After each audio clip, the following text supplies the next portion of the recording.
Hi, head people. My name is Tosi Kolawole, and I welcome you to PayBack Saturday on a Sunday. In November 2017, I went to Germany on a conference, and I met a precious family who said to me, these are people I'd never met before, that Tosin, while you're here, you can have our basement. That way I didn't have to spend on getting a hotel accommodation. So while I was there, I took care of the house like it was mine. I kept everything clean and in order. I knew I was there while I was enjoying the place to also look after the house. So I didn't have to rearrange the house or to make any permanent changes to the property, because I knew the property didn't belong to me. It belonged to the Jens family, who were my hosts. If I mistreated the host will have the right to say to me, you know what, we entrusted this place to you, and with the way you abused it, it says a lot about how you care about us and how you responded to our act of kindness. Across the heads today,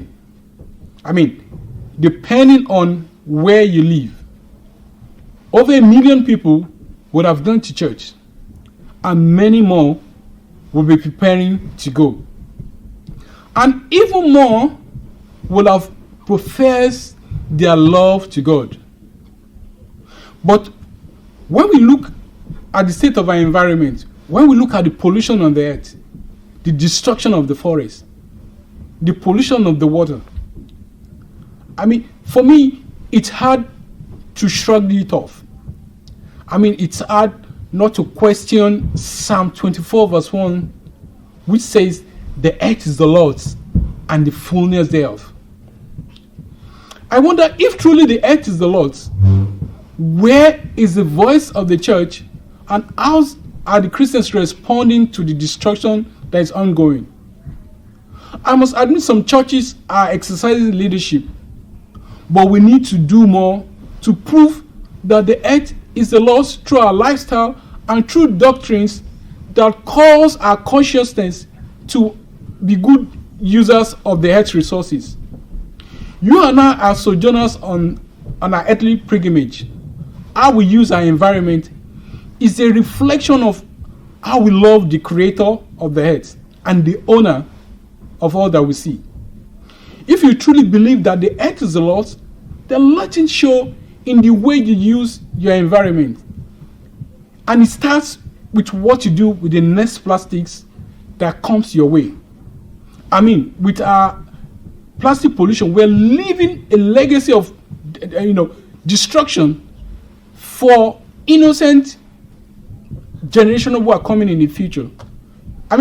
Just in case we're not the last generation, others will have no choice but to inherit the waste that we're dumping to the earth today. I know it's hard.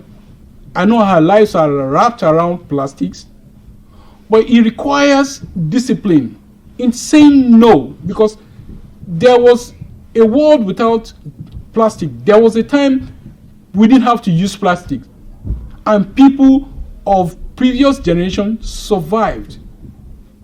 So this places a burden on our shoulder to consider how our activities have impacts on the earth, how it has impacts on the resources that we all depend on, and how it has impacts on the creation that God has created in love and given to us to care for.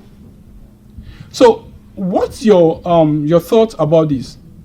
What do you think? Do you believe that the church has a leading role to play in terms of environmental sustainability?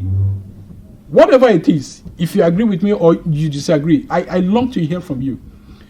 Please share your thoughts with me and leave it in the comment section below. And in conclusion, please remember to like this video, share it amongst your friends, and also subscribe so that you can be alerted to when the next video drops. Until then, please remember, if the hurt is a lot and you believe that, then let it show in our actions. Thank you and bye-bye.